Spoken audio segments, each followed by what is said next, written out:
எஸ்இஓஸ் ஒரு வெப்சைட்டோட page experience அப்படின்னு சொன்னாலே இந்த கோர் வெப் விட்டல்ஸ் அப்படின்னு ஒரு டேர்ம் வந்துட்டு நம்மளுக்கு ஞாபகம் வரும்.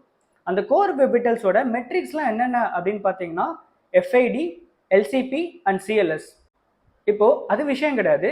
இதோட இந்த மெட்ரிக்ஸோட சேர்த்து புதுசாக ஒரு மெட்ரிக் வந்துட்டு கூகுள் வந்து இன்க்ளூட் பண்ண போறாங்க இந்த பேஜ் எக்ஸ்பீரியன்ஸ் சிக்னல்ஸை இன்னும் கொஞ்சம் இம்ப்ரூவ் பண்றதுக்கு.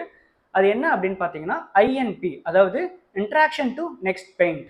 ஸோ இதுக்கு முன்னாடி கூகுள் வந்துட்டு இந்த பேஜ் எக்ஸ்பீரியன்ஸ் இந்த சிக்னல்ஸ் ப்ரீவியஸ் மெட்ரிக்ஸ் இருக்கு பார்த்தீங்கன்னா அதை வச்சு எப்படி மெஷர் பண்ணாங்கன்னு பார்த்தீங்கன்னா எவ்வளோ லோட் ஆகுது, எவ்வளோ ஃபாஸ்ட்டாக லோட் ஆகுது, இன்ட்ராக்ஷன்லாம் பெட்டராக இருக்கா அப்படின்னு பார்த்தாங்க. பட் இந்த ஐஎன்பி எதை மெஷர் பண்ண போகுதுன்னா ஒரு பேஜில் இருக்கிற say for example add to cart அப்படின்னு சொல்லிட்டு ஒரு பட்டன் இருக்குன்னா அதை கிளிக் பண்ணலேருந்து எவ்வளோ சீக்கிரத்தில் ரியாக்ட் ஆச்சு அப்படின்ற ஒரு விஷயம் இதுக்கு முன்னாடி மெஷர் பண்ணிச்சு கூகுள். பட் ஆனால் ஃபர்ஸ்ட் ரியாக்ஷனை மட்டும்தான், ஃபர்ஸ்ட் இன்ட்ராக்ஷனை மட்டும்தான் கூகுள் வந்துட்டு இந்த பேஜ் எக்ஸ்பீரியன்ஸ் பெட்டராக இருக்கா அப்படின்ற ஒரு விஷயத்த மெஷர் பண்ணுச்சு. பட் இனிமேல் வந்துட்டு ஒவ்வொரு இன்ட்ராக்ஷனும் எப்படி இருக்கு, ஒவ்வொரு பட்டன் கிளிக்கும் எப்படி இருக்க போகுது, எவ்வளோ ஃபாஸ்ட்டாக ரியாக்ட் ஆகுது அப்படின்ற ஒரு விஷயத்தையும் கூகுள் வந்து மெஷர் பண்ண போது அந்த மெஷர் பண்ணுறதுக்கான மெட்ரிக் தான் இந்த ஐஎன்பி.